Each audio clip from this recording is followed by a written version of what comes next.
नमस्कार दोस्तों, जब भी भारत में कोई बड़ी आपराधिक घटना होती है, चाहे वो राष्ट्रीय सुरक्षा से संबंधित हो या फिर महिलाओं का उत्पीड़न का मामला हो, देश में नार्को टेस्ट कराने की मांग तेज हो जाती है। और अभी हाल ही में हुए अपराधों के बाद नार्को टेस्ट कराने की मांग बढ़ रही है और लोग चाहते हैं कि पीड़ित परिवार और आरोपी दोनों के नार्को टेस्ट करवाए जाए, जिससे ताकि सच सामने आ सके कि आखिर हुआ क्या था और क्या नहीं हुआ। लेकिन क्या आप जानते हैं कि नार्को टेस्ट क्या है, नार्को टेस्ट कैसे किया जाता है, किस स्थिति में किया जाता है और नार्को टेस्ट सबसे पहले कहां पर हुआ था, सुप्रीम कोर्ट है जो इसके ऊपर क्या कहता है।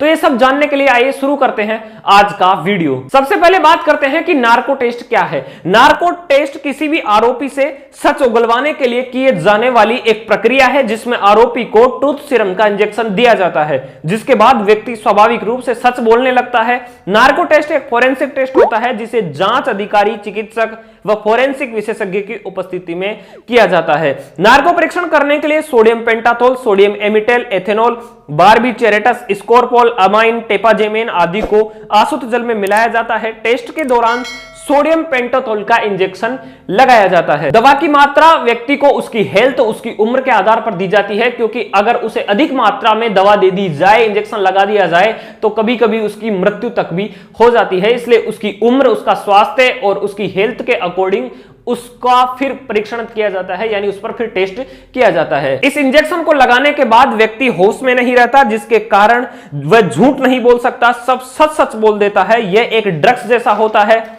जिसमें इसकी बुद्धि तर्कशील नहीं रहती, जिसके कारण वह झूठी कहानियां नहीं बना सकता और सच सामने आ जाता है। अब बात करें कि नार्को टेस्ट क्यों किया जाता है, कब किया जाता है, तो बता दें कि जब भी कोई आरोपी कुछ जानकारी देने में असमर्थ होता है या फिर जानबूझकर वह सच नहीं बोलता या किसी भी बेगुनाह को झूठा फंसाया जाता है, तब इस प्रकार के टेस्ट किए जाते हैं, ताकि सच सामने आ सके और गुनहगार को सजा दी जा सके और जो बेगुनाह है उसको सजा से बचाया जा सके। हालांकि अधिकतर संभावना यह रहती है कि नार्को टेस्ट के बाद व्यक्ति सच बोलने लगता है, लेकिन कभी कभी यह पॉसिबिलिटी नहीं होती, तो उसके बाद वो सच नहीं बोलता तो उसकी ब्रेन मैपिंग की जाती है, यानी उसके दिमाग में चल रहे विचारों को भी डिकोड किया जा सकता है। ट्रूथ सीरम का इंजेक्शन लगाने के बाद व्यक्ति से कुछ सामान्य से सवाल पूछे जाते हैं, कि जैसे उसका नाम क्या है, उसका पता क्या है, वो क्या करता है। उसके बाद उसे बेहोशी की हालात में वे सब जरूरी सवाल पूछे जाते हैं, जिसके जवाब जानने के लिए नार्को टेस्ट किया गया था। सबसे पहले नार्को टेस्ट 1922 में रॉबर्ट हाउस ने टेक्सास में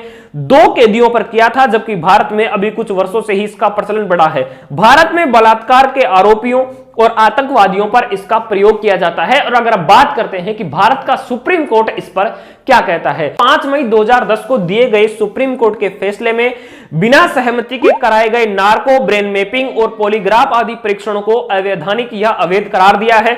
न्यायालय ने व्याख्या दी है कि ऐसा करना व्यक्ति की व्यक्तिगत स्वतंत्रता का हनन है। हालांकि आजकल नई तकनीकों से भी इस प्रकार के टेस्ट किए जाते हैं, जैसे उस पर इलेक्ट्रॉनिक हेलमेट लगाया जाता है, उसके बाद में उसकी जो दिमाग में चल रहे विचारों, उसकी इमेजेस को डिकोड किया जा सकता है, उसे उस प्रकार की फोटो सामने दिखाई जाती है, उससे संबंधित तो वो उसके दिमाग में होने वाली हलचल को कंप्यूटर पढ़ लेता है और उसके बाद में पता चल जाता है कि ये सच बोल रहा है या झूठ बोल रहा है। इससे रिलेटेड से संबंधित सारा सच सामने आ जाता है। दोस्तों, अगर ये वीडियो आपको अच्छा लगा तो इसे पसंद, लाइक करें, कमेंट करें और अगर चैनल पर पहली बार आए हैं तो इसे सब्सक्राइब जरूर करें। बहुत बहुत धन्यवाद।